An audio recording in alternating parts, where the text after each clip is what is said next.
Greetings, I'm Chris. I play Clem.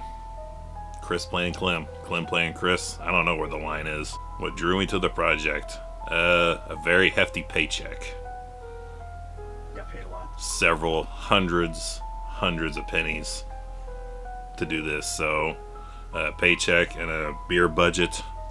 I'm there. How'd I prepare for my role? Watch some Jerry Springer.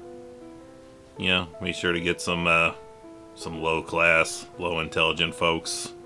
Make sure I got, you know, the vibe going for what Clem is all about, which is not a whole hell of a lot, just out for himself, out to have a good time, likes to party. We decided to do it in the dead of summer, so dealing with the elements of heat, air conditioning, and whatnot. And when round 2 came around, we decided to go in the opposite direction because we were like, we're not going to film in the hot anymore. Let's film in the cold. So let's make it nice and breezy. So make sure we had a little extra alcohol on set, so I'll keep nice and warm. So battling Mother Nature's elements, but global warming is not a thing. I think this is a record around here. Like, we're on a record like for low temperatures this far in.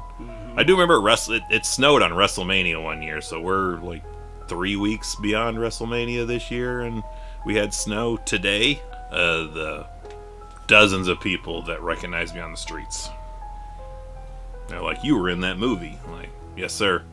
It'll be $20. The most unprofessional crew, amateurish, very difficult people. I didn't work with anybody really last time, so this is the most I'm gonna be working with a lot of people this time. So it's fine. It's totally fine. I would totally work with everyone here again. They're wonderful people. Favorite moment is always the amount of things that go wrong that are just hysterical to me, because I'm not the guy that's going to be behind the camera dealing with everything for the next, you know, calendar year. So I just get to laugh about everything that's going wrong in this moment and just reassure this film director that, hey, you know, comedy is just, you know, time. Just get further ahead in time and everything is funny. So all the things that could go wrong will go wrong. Is that literally your next door neighbor?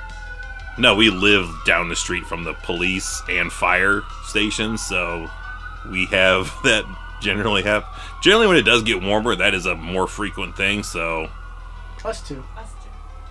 So dealing with everything that could go wrong does go wrong. How do you think audiences will react to this movie? Their wallets will open and just spew out hundreds of dollars to us on end. I expect to retire off this film by the time this is being viewed, I should be sitting on a beach earning 20%. I should be living Hans Gruber's life that he wanted to have. They take the actual disc and not pirate it, like has happened on everything that's ever been made, ever. Much like the first time we tried making a feature film. Yeah, I would just like that. Just take it. Pay for it. Take it. Enjoy it. Hopefully somebody in the house is like, what's the most gruesome, worst thing you have on the shelf? And they're like, here, enjoy. Was there anything that you wanted to do in your performance that was not possible due to the budget? Full frontal. That's free. That is not free. It is famously said, if you're good at something, never do it for free. And I am very good at full frontals, but it comes at a price. They're all the worst people on earth. You don't want to deal with people in the film industry. I don't know. I haven't really had a whole lot of experience with anyone that's also in the film industry. Like, everyone that I've encountered has all been on barely above the level that we're working at. So they're like, oh, they're just like us. They just happen to catch a break a little bit easier, a little bit faster than we did. So it's an eccentric extended family. Like the people that we know, like, oh yeah, they do that thing. Like James Balsamo makes his films.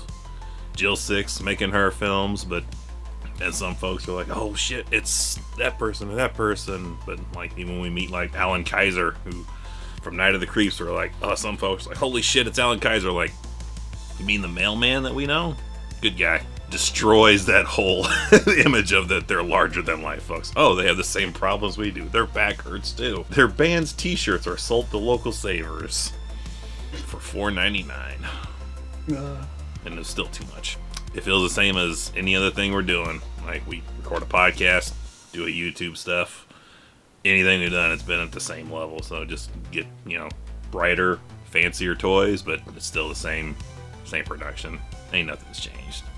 It's still the same rinky-dink operation, just held together. Just, it looks really good. Like, you see all these other folks that put their DVDs and documentaries and all their shit on the shelf, and they're like, oh, they filmed this with an iPhone 3 from 12 feet away with the sound on that said iPhone. And look at this. I'll just, like, you can't see this, but I am surrounded by lights right now.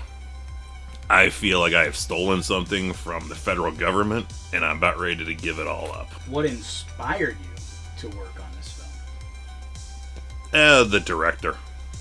He literally was like, you're going to be in this, right? And I was like, yeah, I'll be in this.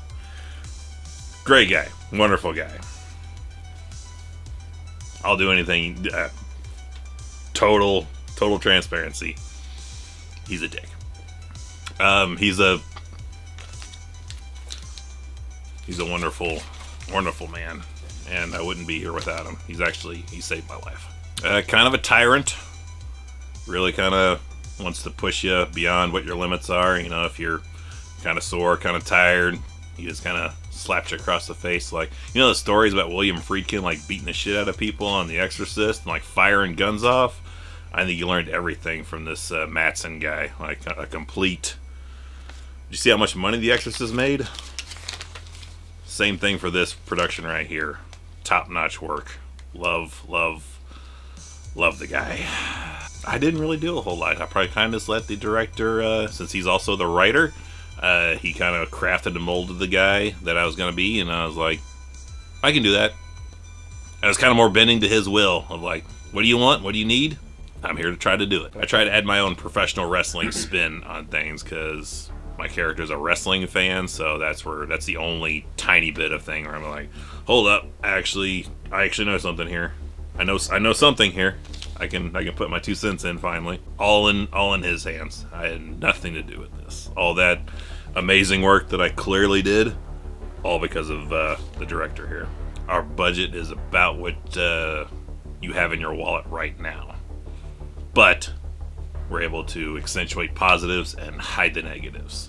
Positives, and there's no negatives. It's just all around amazing work. It looks like it's $1 million production with a $10 budget. Fuck you, high dollar budget people. We get paid for this interview process, right? Like, I've got things I have to do with my day. I can't just be sitting around. I have autographs to sign, other movie deals to turn down because I'm such a busy guy. So this is a paying gig. Thank you. We're done with this. Great. Out.